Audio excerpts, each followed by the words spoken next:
What's going on, everybody? Welcome into episode 3 of Dynasty Dweebs. Today, it's just going to be me and Jim Brooks. Zach Helowitz is doing homework and other stuff currently today. So today we're going to be just covering the draft for round 2 and just the offensive players, just like last time for round 1. Starting off today with T. Higgins, the 33rd pick for the wide receiver, the Bengals from Clemson. What do you think? Very nice pick. Very good second round pick. He's going to definitely come in and become the number 2 option, I think, on this Cincinnati team. What's the number 1 option here? AJ Green. Completely disagree with that statement. Who's the number 1 then? You think T. Higgins is going to be the number 1 guy? That it's still AJ Green. Why do you hate Tyler Boyd? I don't hate Tyler Boyd. I just think T. Higgins is going to become that guy throughout the season. I love Tyler Boyd. I think he's a good player. I think T. Higgins is going to outshine him. You guys can get Tyler Boyd for the cheap. If you want him. If you believe in Tyler Boyd, you can probably get him cheap. That's probably true. But I do have T. Higgins. I think this year he's a wide receiver 3/4 in your lineup. Like a flex at the most this year. And then down the road, he's definitely going to be a lot better. He'll probably will surpass Boyd. I have no idea what John Ross's value is with all this, though. I couldn't tell you. He is a very inconsistent deep threat. That's This about it. He was incredible the first 2 weeks of the season last year, and then nothing. The best thing this is just for Joe Burrow. This upgrades Joe Burrow. I mean, the offensive line still It's okay.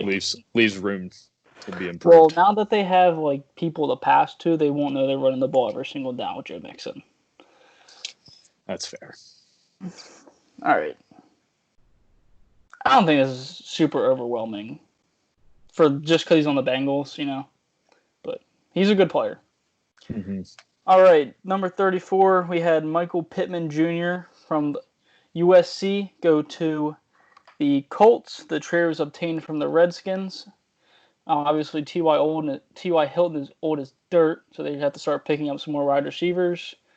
They also lost Ebron. They lost Ebron. They have Paris Campbell there. I like this guy a lot because T.Y. is not going to be there, that much longer, probably. I don't know. T.Y.'s been a really good, consistent receiver for them, though. So he did get hurt last year, though.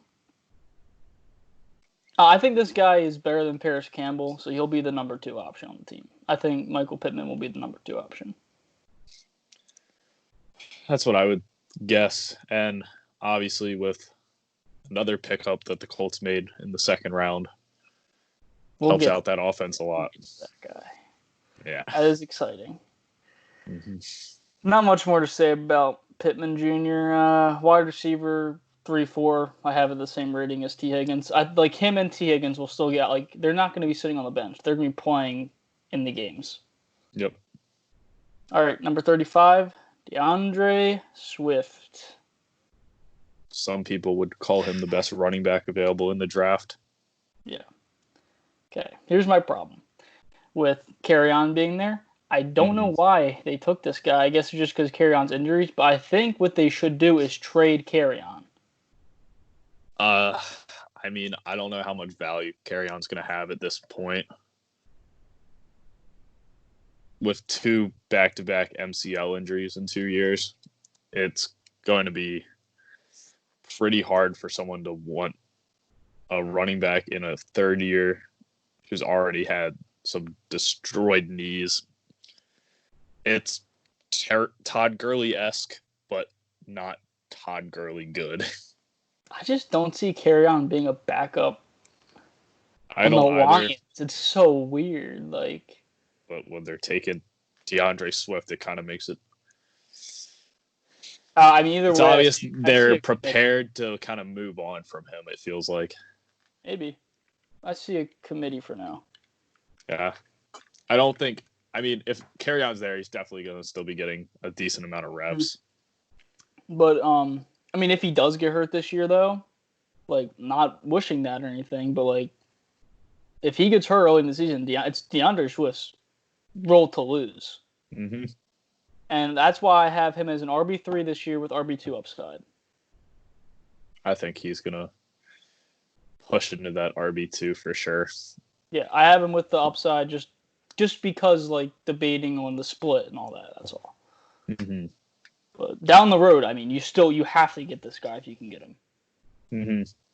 I think he's going to be a really early pickup in the rookie draft this year for sure. Definitely a first rounder, high first round, one of the first 5 picks for sure. All right, next up, pick number 41, we have Jonathan Taylor, running back from Wisconsin. On the Colts, the trade was obtained from the Browns. Basically, rest in peace, Marlon Mack. Teams are not willing to pay running backs that are not elite. No, they're not. They're just going to move on to the next working running back they can get. I mean, with the durability questions of running backs, it's just easy to pick up ones in the draft that make an instant impact. Oh, yeah. And if you can keep good guys and have a committee around them and have the 2 or 3 running backs that you can rely on, I don't see why not. It's a really good pick. Obviously, fantasy-wise, it makes one player worse, one player better. It's how it is. I believe they still have Naheem Hines and he's definitely going to be taking a back seat. And Wilkins. But Hines is like the third down back usually. So I think he'll still keep some reps for that. And I think it's hard. This is a lot different than the DeAndre Swift Kerryon Johnson thing because Marlon Mack is still a solid running back. Mm-hmm. It is a backfield I want. I would rather pick Jonathan Taylor than Marlon Mack. If I was completely did a whole redraft on Dynasty, I would have this guy. Youth just kind of takes king for running backs. Just kind of one in, one out, and it just keeps the revolving door going. Yeah, so I guess Mac owners, you're not going to get anything for him right now. He's still, this would be the prime of his career to kind of do what you want in Dynasty. Yeah, so I got Jonathan Taylor, same thing as Swift, RB3 with RB2 upside, just depending on Mac, same thing. Then Chenault from the Jags. Laviska Chenault, is that right? Did I butcher that? No. Number 42. I think this upgrades DJ Chark a lot because he's gonna get some threats off him. This becomes a serious number 2 on that team. And Tyler Eifert's there, so I don't know what his. D. Westbrook's still around. This helps him a lot. Yes, it does. I think Chark's already he's breaking out. Oh, yeah. And I think this year is going to be the year where you really see it. Yeah, we were talking about. Chark could definitely be a wide receiver 1 this year. Like we were talking about, rookies that have made an immediate impact their first year. I didn't even think about DJ Chark is that guy that made that immediate impact his first year. Wasn't Chark last year a second-year player though? No, I think this is his third year. I don't know, honestly. I can't keep track of all these guys. Let's just check, just to make sure. I'll fact check it. I'm pretty sure he's a rookie. DJ Chark was drafted in 2018. All right, so is this? So yeah, third year. Yeah. Oh well, he's a very good player. Either way, still young and emerging. Yeah, big upgrade for Minshew as long as he can keep his job. I hope they keep Fournette because this team's not down the hole yet. They can turn things around, but I understand why Fournette would want to leave. Mm-hmm. I don't think they're going to get a whole lot back for Fournette realistically, but you don't. He's got a pretty high salary. I got Chenault as a wide receiver 3 just because Jaguars going to be playing behind in a ton of games, so there's going to be a ton of volume swinging to him and Chark. So, All right, Cole Kmet from Notre Dame, tight end to the Bears. Trade was obtained from the Raiders. Great pick for the Bears. The Bears get their number 1 tight end. It's It's not an exciting pick realistically, but could this guy become a I'm just tight end happy the one? Bears didn't take a running back. Yeah, it At least definitely it shows they helps. have some faith in Faith in Montgomery Montgomery. still. Yep. Like, I think they're going to better utilize Montgomery this year. I think Matt Nagy's going to get him involved a lot more. dude, it's not. I don't just want to see that.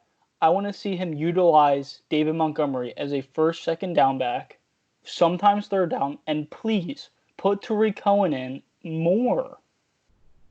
He is so good on third. Like, there's no. You could have both of them on the field at the same time. Mm-hmm.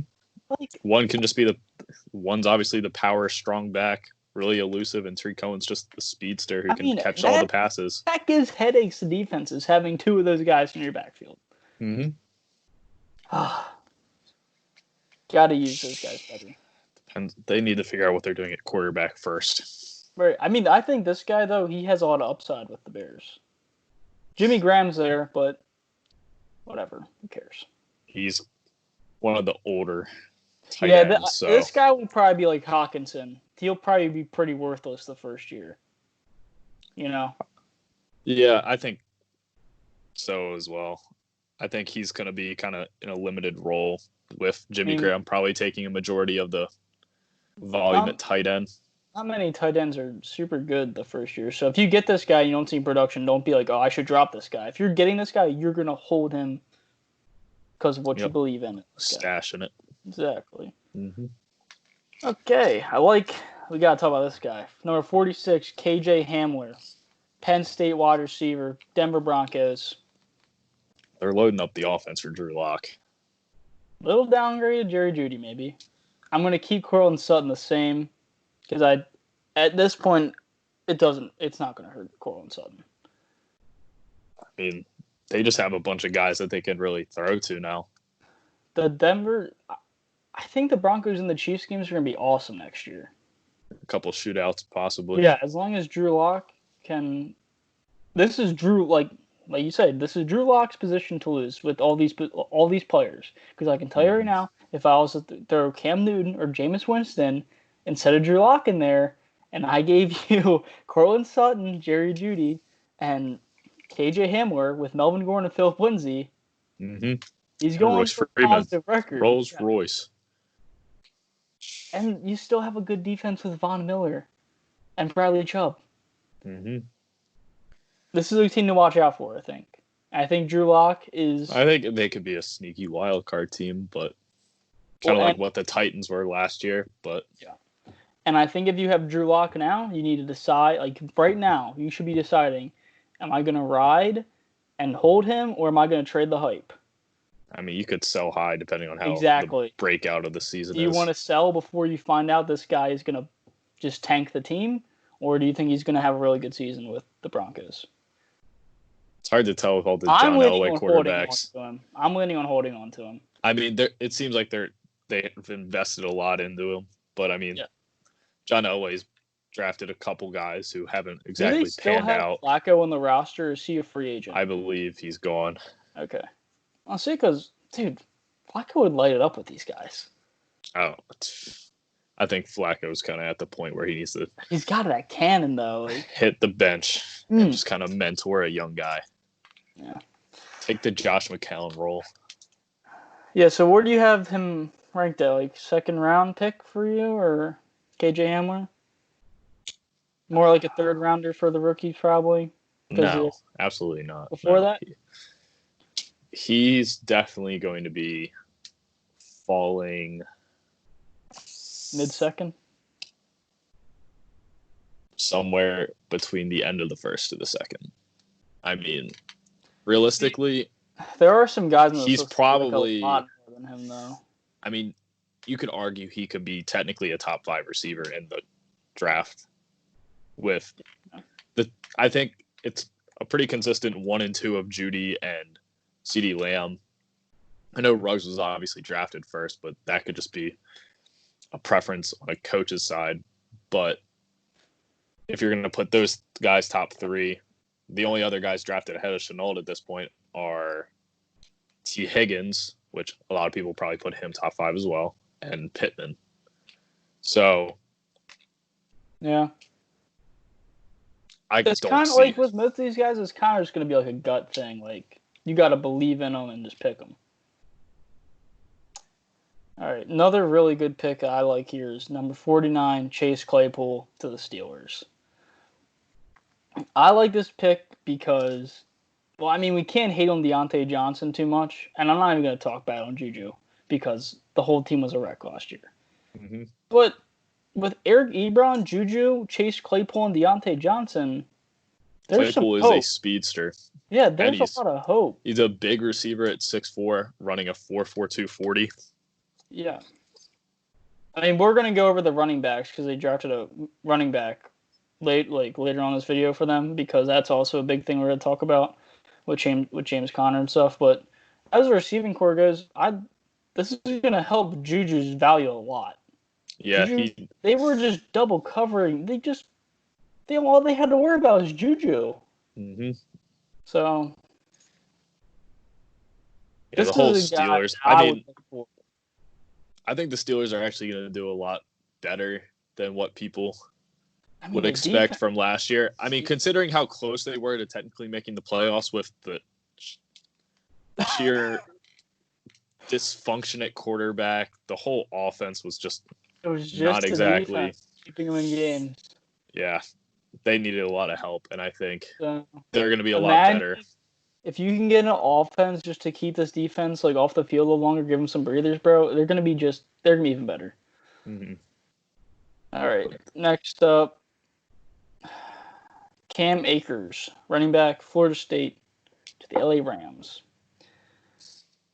So their new number one guy. Because they got Darrell Henderson last year. Yeah, I mean, and Malcolm Brown's still on the team. So I think it's a 2-horse race at this point. Malcolm Brown takes the backseat. I know he's the veteran. Maybe he gets reps at first because he's still the kind vet. of wiping Darrell Henderson though. I mean, he's not bad. I mean, he's a handcuff for Gurley, but exactly. obviously not anymore. I think it's going to be between Akers and Darrell Henderson by midway in the season. I don't think Malcolm Brown's. He might vulture some touchdowns from you here and there, but I don't think he's not gonna be on your team, so it doesn't even matter. No. So yeah, Cam Akers, he set the FSU freshman rushing record. This guy's a tank, man. He's a beast. Sean McVay ain't no joke still on being a head coach for the Rams. He's still a genius. They still have a pretty good offense. Yeah. And they have some studs on defense with Jalen Ramsey and Aaron Donald, obviously. Yeah. I think last year it was just kind of a mess. I think Goff really needs to step up his stuff. Yeah, there's really no excuses. He has one of the best coaches in the league, a really good offense around him. Woods excuse. too. We need to see Woods. He was terrible last year. We need to see. I mean, Kupp was great. Kupp needs to stay healthy. Woods, Josh Reynolds, Gerald Everett, and they drafted a new wide receiver also, and they have these running backs. So, I see no reason why they couldn't be competing for the division. Oh yeah, they got it. They'll be good. So this is probably going to be the longest conversation about a player. Number 53, Jalen Hurts, quarterback, Alabama to the Philadelphia Oklahoma. Eagles. It's from Oklahoma. Right. Used to be. Yeah. I understand Philadelphia Eagles fans are super pissed off, but let's look at this in a positive way here. Doug Peterson is a great head coach, and you've seen the Philly special. Maybe you get to see the Philly special 2.0. Jalen Hurts could be – he's athletic. He's crazy. He could be one of the quarterbacks who turns to a receiver, like Terrell Pryor, etc. I don't want to do that. We don't want him to get hurt, but maybe a couple plays here and there. Maybe. I don't know, but it's just crazy to wonder how unlucky Wentz has been with injuries. If he gets hurt, is his time up if he gets a season-long injury this year?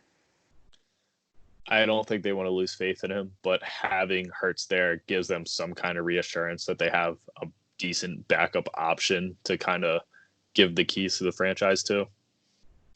Okay, and then I don't really see Jalen Hurts being that guy for them, but I think depending on how injuries go and a bunch of other variables that have yet to be seen, it could prove to be a really good pick.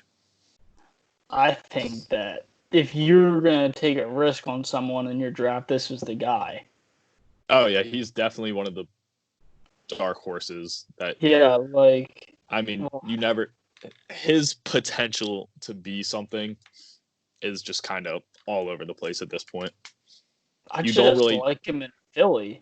Like, I don't know. I just like that he's in Philadelphia. We'll see. I mean, it was definitely mind-boggling at first to think they would take him in the I second, just but think that I don't want to like shit on Wentz or anything, but like his like Jalen's legs would make this offense so much better. I think the whole of the NFL is really moving away from the just tall quarterbacks that kind of stay Wentz pocket can rush, passers. but he's no Jalen Hurts. No. Yeah, I don't know. We'll see. I'm excited to watch him play in the preseason. I think it'd be awesome. Mm-hmm. Who we got next? J.K. Dobbins. J.K. Dobbins. All right. Got a lot to talk about this guy, too. All right. So, Ravens backfield, obviously, Mark Ingram, Gus Edwards, Justice Hill. Is there one more guy? That's it. And Dobbins. Yeah. So, everyone's kind of leaning towards that Gus Edwards will get cut. And I think it would be such a shame to lose Edwards for the Ravens. I don't know. I think Dobbins has a lot more upside for the team than Gus Edwards. So, I mean, he's a great player, but if you're not going to use him, let him He be on is the a team. power back. I know, but like, you got to think about the guy. Like, why not? Don't hold him. Don't keep him on your team if you're not even going to use him. I understand that for somewhere sure. else or something. Like, and I'm sure he still has value. Mm-hmm. But they did go running back. So didn't they get on? I think with Mark Ingram's contract, it's a 3-year deal. So he's going to have 2 years remaining now. Yep. I think I don't expect him to re-sign. Oh, I don't think the Ravens will re-sign him if Dobbins is a stud. Yeah, obviously. I mean, regardless of what Dobbins does. He'll probably retire. Mark Ingram will retire, I would think. I don't know. That's yet to be seen. If they get a ring, he's retiring. That's what I'll say. If they get a ring, I don't see him. Gotcha. He's be done. So Dobbins averaged about 22 receptions per year. So this is how I see this going. Mark Ingram will be the starter this year and about halfway through next year. That's when I think they start realizing Dobbins is just going to break loose. Because the fans are going to be like, dude, why are we not using Dobbins? He's got the fresh legs. He's good. And I think the scheme will end up being Mark's kind of like the inside the 5 guy. Dobbins is our long field play. Justice Hill is our 2-minute guy. 2-minute drill. Mm-hmm. That's how I could see it going. But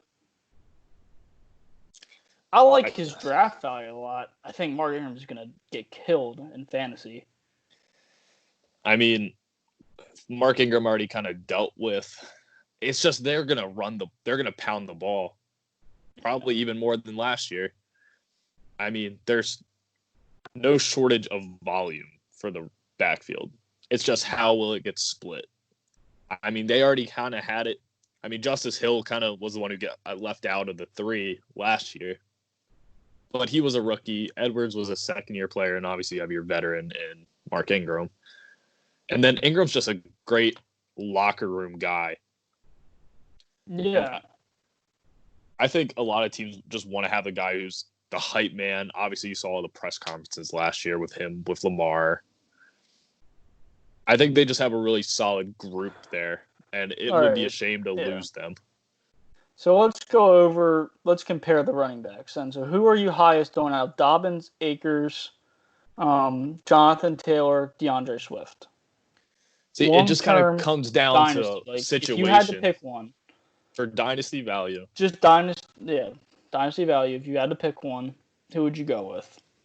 At this point, I'd have to say it's between Dobbins and Swift. That's what I'm saying, because you got to think about the Ravens' offense with Dobbins. It's going to be productive. And then Swift, he's still on a good team, but I just think he's going to emerge as the number one. But the Lions haven't been good at rushing the ball. And that's my problem with him. I just think he'll emerge as the number one in Detroit, with Jonathan Taylor still having to compete with Marlon Mack. I don't see. Yeah, I am definitely lowest on Akers. Yeah, I agree. But I mean, Akers is definitely. I feel like he's going to be a number one guy. It's just I feel like Gurley ruined it for the Rams, like having that one guy. Like they stuck to him and they paid him all that money and like, dude, you can't even play the whole game, and they're never going to have a guy like that again. He's a generational talent who just kind of the injuries. Well, I mean, we'll see how he does in Atlanta. Yeah, for a sec before we move on to the next guy, let's talk about Marquise Goodwin and Matt Breida, because they're both traded today. So Marquise Goodwin is on the Eagles now. That's a big plus for the Eagles. Speedster, he's a really fast guy. He's been kind of a bust over the past couple of years, but I think him and D-Jack sprinting down the field is something scary. And they got Rigor. Yeah, and Rigor. So don't sleep on the Eagles draft. I mean, I think they'll be okay. I think they kind of have ideas, but of what they want to do, it's just will it come to fruition. Yeah.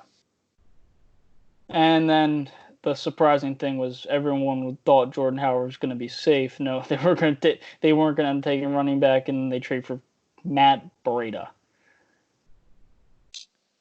Just another committee. I mean, I just don't get it, man. They couldn't. I mean, I get the move for the 49ers to kind of free up the backfield a little bit. They still have. I'm fine with the 49ers getting rid of him. Mm-hmm. He's very injury prone. And I mean, you could argue that for Tevin Coleman as well. And, yeah, right. And Jared McKinnon. So exactly. But I think Breida is the least of value to that team. Tevin Coleman is actually a decent pass catcher. He's just not as good as Breida. But so this is how you see it going with Dolphins. It's going to be 1 and 2 downs as Jordan Howard. He's going to be the touchdown guy also. Matt Breida is going to be the third down explosive guy. Mm-hmm. And maybe Balaj just doesn't do anything. Sidelines. That's where he should be. Dynasty, I like Breida more than Howard. And PPR, I like Breida more than Howard. And in redraft standard, I'm taking Howard over Breida. At this point, they're two a little bit older guys. It's kind of like, do you chance stashing Balaj still at this point? No. I watched him play last year, and it was terrible. I don't even think he knows how to play football. You could give him the Cowboys O-line, Joe. He'd still be bad. Damn. It's a shame. I love Jordan Howard as a flex every single year in fantasy, almost. If you're going to stick this guy at your flex, there's a chance he's going to touchdown. I liked Jordan Howard when he was in Chicago with Tariq Cohen as his backup for the actual speedster behind a power back. Brady's good. He's good. You just got to stay healthy. And he's a great player for Tua. That's for sure. Mm-hmm. Dude, Tua's got it made in Miami. You just got to hope the receivers keep progressing at this point. Preston Williams, dude, he was good before he got hurt. And after he got hurt, Devontae Parker stepped up, and that's what you want to see. So, all right, let's talk about Van Jefferson, wide receiver from Florida to the LA Rams. I mean, it's an interesting pickup. I don't know if this is what they needed necessarily. I don't think so either. I think offensively, they kind of have all the pieces put together realistically, with Cam Akers being the last fit they really needed. Do they still have Josh Reynolds? I'm not 100% sure if they have. Let me check. Before I say anything about. If he is okay, yeah. at best, he's still probably just a third option behind Robert Woods and Cooper Kupp. No, he's still on the team. Huh. He's still really young, too, man. I don't know. Obviously, I don't know about this new guy. Like, I don't know where I rank him in between, like, between him and Woods. Like, I don't know how I rank Reynolds, Woods, Jefferson. Well, okay. First year, I think technically Robert Woods is better just in the team. But I think Van Jefferson, dynasty-wise, is going to have a lot of value, and he can come up and be that new guy. Dynasty, I definitely would rather have Van Jefferson than Woods because I don't really like Robert Woods anymore. His last year was so bad. Mm-hmm. But it's probably just going to be Jefferson and Reynolds competing for time, I would think. Mm-hmm. I don't know. We need Jared Goff to play good for it to even matter, so. All right, Jets, baby. Denzel Mims. Jets. Denzel Mims from Baylor. This is a good guy. Robbie Anderson's on the Panthers now. Mm-hmm. This is this guy's show. But he can learn from Jamison Crowder, man. They also have Brashard Perriman, which I did not know until today. Averaged 15.5 yards per catch in 2019. 1,020 receiving yards. This is worth a pick to me. Easily. I like this guy. Yeah, there was a lot of Ravens fans hoping that instead of picking Dobbins at 55, they would pick Mims at 55 and hope Dobbins falls to 60 to grab. Or, no, the Ravens traded back, my bad. I think the Jets would have taken Dobbins, though, if he fell to the Jets. Yeah, that's probably what would have happened. Because, what's your opinion on this? Do you think the Jets, if they could find a good deal for Le'Veon Bell and Jamal Adams, they should just get rid of them? Because this team is showing that it's going to rebuild. I mean, they drafted a quarterback today. The problem is they've been rebuilding for forever is what it seems like. I don't know. I think this team needs to have a good offense instead. They need to stop focusing on the defense. Because if you can't score points, you can't win the game. Mm-hmm. I don't even know if Darnold's the guy. He hasn't been what everyone expected him to be coming out of college. I mean, granted, he was hurt a lot last year. Yeah, and he had what was it? The kissing disease. Oh yeah. I forget it. I don't know why I can't think of its name. But yeah, the whole joke of Adam Gase kissing. Exactly.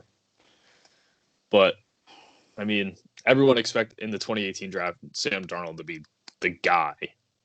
And it's just like I mean that draft at quarterback is looking like it's kind of almost a bust. I mean, there's still Josh Allen who's looking promising. We'll see what Baker does this year. Josh Rosen obviously. I mean, I'm rooting for Sam Darnold. I think a lot of Jets fans are just hoping to finally find a guy that can be there and be a consistent starter. I think the last one they really had is Mark Sanchez. Yeah, man. I mean, look out. I think that's going to be a great matchup. So, Jets and the Dolphins, those will be really good games. I think that division is wide open, really, for I'm sure lot Bill's of teams favorites. I'm sure it's they almost are. Like the Patriots are like favored to lose the division completely. See, it's just so hard to count them out considering how dominant they've been for 2 decades. I mean, let's be real. If they pick up Jameis Winston or Cam Newton or Andy Dalton even, like, the whole team is kind of like, it's different. Mm-hmm. And we don't even know anything about Stidham until he plays, so he could be a stud. Mm-hmm. I mean, he got to sit behind Brady for at least a year to kind of be mentored. It's somewhat, I'm sure. Yeah, whatever they talked about. All 6 rings. All right, so the Packers, to me, had the absolute worst draft, and they didn't even need to pick up any players. They could have just traded their picks if they were going to do this. A.J. Dillon, running back, Boston College, to the Green Bay Packers. Why? You could have waited 2 years to get a running back, bro. Like, guess this is who they want to be the new guy in town. Okay. Aaron Jones. I think they should have probably looked to pick up a receiver here. instead of Well, another running back. this is a lot of people forget they have Devin Funchess on the Packers. They have Devin Funchess, Devontae Adams, and Lazard. But here's the problem: as soon as Adam gets hurt, the team does not work. It's just Aaron Rodgers having to find something. I agree. If Devin Funchess can't step up, this team's going to struggle. I think for me personally, this is a guy I'm going to avoid picking up. No point of even picking him up. It's just I've always avoided the Packers running backs. I don't know why, but then whenever Aaron Jones plays me, he lights me up for 25 points, but the thing is, Jamal Williams isn't bad either. No, he's not. And he has some good games every now and then. I don't see why they picked him. Right? So Aaron Jones is not seen as elite, and I think when they have to repay Aaron Jones, if they want to, he's not going to ask for a lot of money. You're going to be able to pay Aaron Jones. See, but that who would you say doesn't see him as elite in terms of the league when they look at Aaron Jones, you see Zeke and Saquon as elite guys. Aaron Jones has a third down back behind him, Jamal Williams, who usually does that job for him. So it's I think Aaron Jones is a really underrated player. He is. Yes. I think he is actually a really good player, and he's a top guy. It's just the name doesn't. When you say his name, it doesn't kind of just pop. No, I hear you. He's only 25 years old. Mm-hmm. Well, okay. I guess. Okay, either way, I understand why they took the running back, but why this year? I mean, sometimes you just Aaron Rodgers scouting Super Bowl before he retires. Why are we getting him quarterbacks and running backs? You'll get him some players to win the games. If anything, I mean, if there was another tight end that they looked at and liked, Dude, I think that would have been bad. Wouldn't have been a bad idea. Dude, but the thing is, to get to the Super Bowl, they have to beat the 49ers, and this defense they have does not match up with the 49ers defense. That's apparent. As of last year. Dude, they got smoked. And there's nothing different about this team except they have Devin Funchess. And they don't have Jimmy Graham anymore. I don't see them really contending. I don't either. They're going to be a good team, but I don't think they're going to be able to win in the playoffs. The Saints and the Buccaneers, dude. Good luck beating them, too. The Saints, the Bucs, the Packers, the Vikings. I guess they're just content with what they got, and they think league, I think, is in a really good place. Just all around the league, I think there's a bunch of teams that are really vying to actually compete. It's not, 5 or 6 really bad teams. A couple teams that there's obviously the favorites. Dude, the Chiefs, the 49ers again, the Ravens. All these teams are obviously, but there's teams that are sneaking into this conversation where you're just any team can win on any day, obviously. Yeah, I was kind of sleeping on the Panthers the other day, and I'm looking at their roster, and they have Teddy Bridgewater, McCaffrey, Curtis Samuel, DJ Moore, and Robbie Anderson. That's a good team, and they picked up a lot of defensive players. You just have to see if Bridgewater can do it. They gave the most points last year, so if you're right, if Teddy Bridgewater can do it, they're going to compete.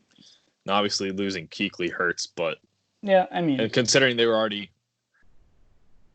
having that poor of a defense, having 29 points allowed per game, and losing a Hall of Fame player basically in the prime of his career, it's tough. But another team you can see them being in the playoffs at least. Yeah, the league is in a good spot with competition. In every division, it's not really a one-horse race. Yeah. No. Now that Big Ben's back, he's going to compete with the Ravens. I really don't think the Bengals have a chance. No, they're definitely. And I think a lot of people just kind of lost hope on the Browns and kind of basically said Baker Mayfield's not special. I'm not sold on him being not. I think he can still be the guy.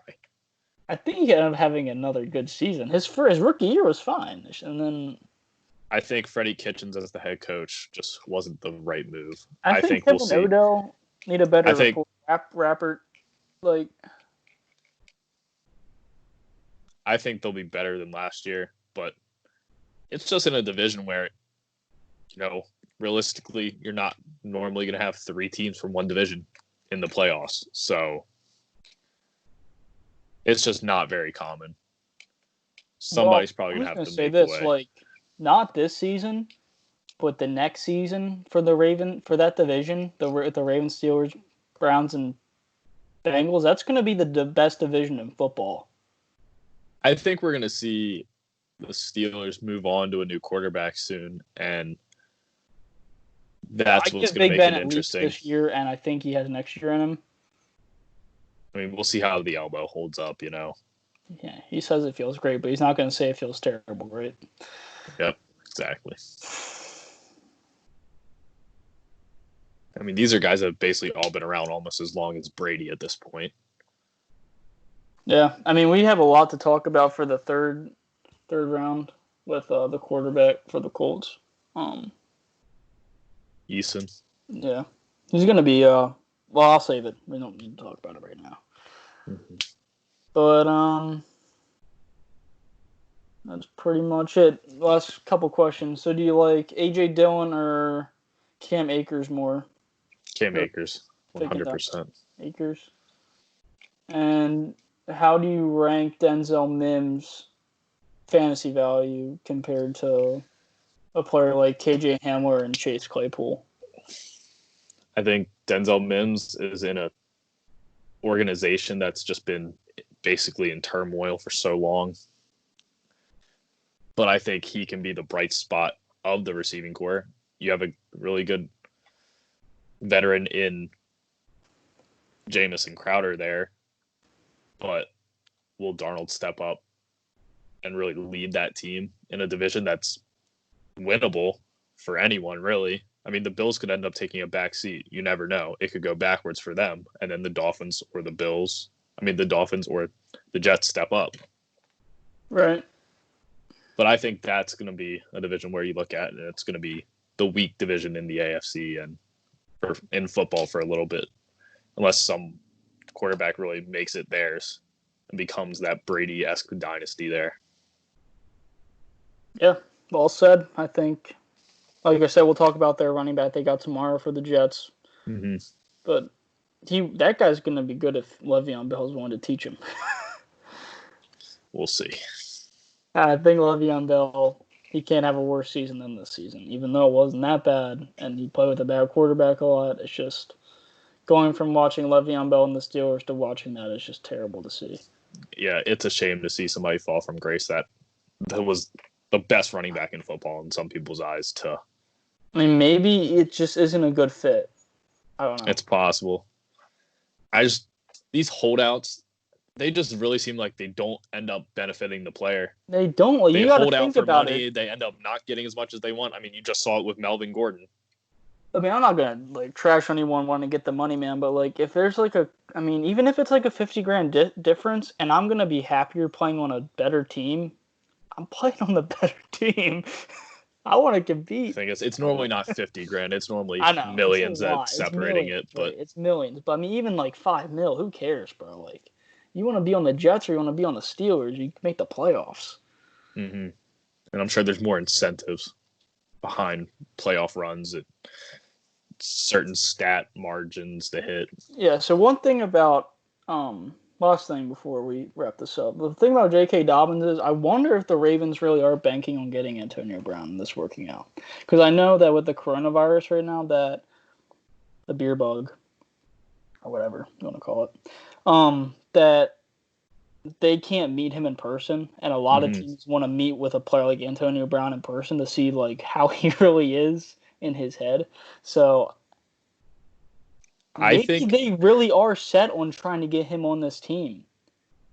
The thing is, the Ravens really don't draft a lot of guys normally with issues. They draft they just sign a bunch of guys that are outstanding, just perfect model citizens where they're the guys that are winning the Walter Payton Man of the Year award every year. Right.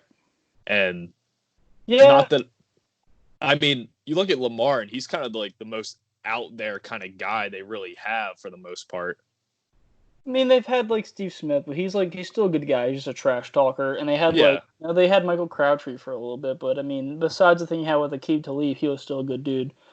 So I don't know. I think it's worth giving him a chance. It's not like we're talking about some average receiver either. It's again like a guy who's led the league for like 5 to 6 years straight in reception yards, and this is why. Another thing is he is Hollywood's cousin. Yep. So you got. There was that training little day they had earlier in the spring where Lamar, Hollywood, Antonio posed for the picture. And I think AB still has pretty bad blood with the Steelers. And he's going to show out. He's going to show out, dude. I think it would be very dangerous if the Ravens could acquire Antonio Brown. And this is how I would construct the contract just like this. It would literally be a 1-year deal. You know, good a chunk of money just to keep him wanting to play. It's got to be worth his time. And then you load up the incentives. Mm-hmm. That's it. And then if it works out for the year, you just and if there's issues, he's just instantly released at that point. Yeah. Yep. Yeah, I think he's similar, but not similar to like Josh Gordon, obviously, but with different issues, right, and whatnot. But Josh Gordon definitely had some mental. I'm pretty sure he talked about that. Yeah, I think they're similar, not the exact same, but yeah. And they're two. I mean, Josh Gordon. I mean, he's kind of a guy who could have been the guy and never really panned out. So. Yeah, the probably most difficult thing with AB is just that if he wants to reinstate in the NFL, he just has to get that court case cleared still. So if that's all clear, there's no reason he should not be on a football team this year if he's straight, if he's good, all his problems. If he just wants to act like a professional and really get back into the sport, there's no reason he wouldn't be still an elite player. He wants a Super Bowl ring. Get on the Ravens, bro. They have like the highest chance next to the Chiefs in the AFC to get a Super Bowl. So, All right, I think that's about it. Tomorrow we're gonna be doing round 3, and that'll probably be it. We're gonna. I decided we're gonna cover like everyone like we did today in round 2 because there was everyone and there was pretty important that got picked. And then the later rounds, we might pick a couple sleepers, but tomorrow we will release the 3rd round, and I'm pretty sure Zach will be here joining us. So thanks for watching. Like and subscribe. Eat good, don't eat bad. Yes.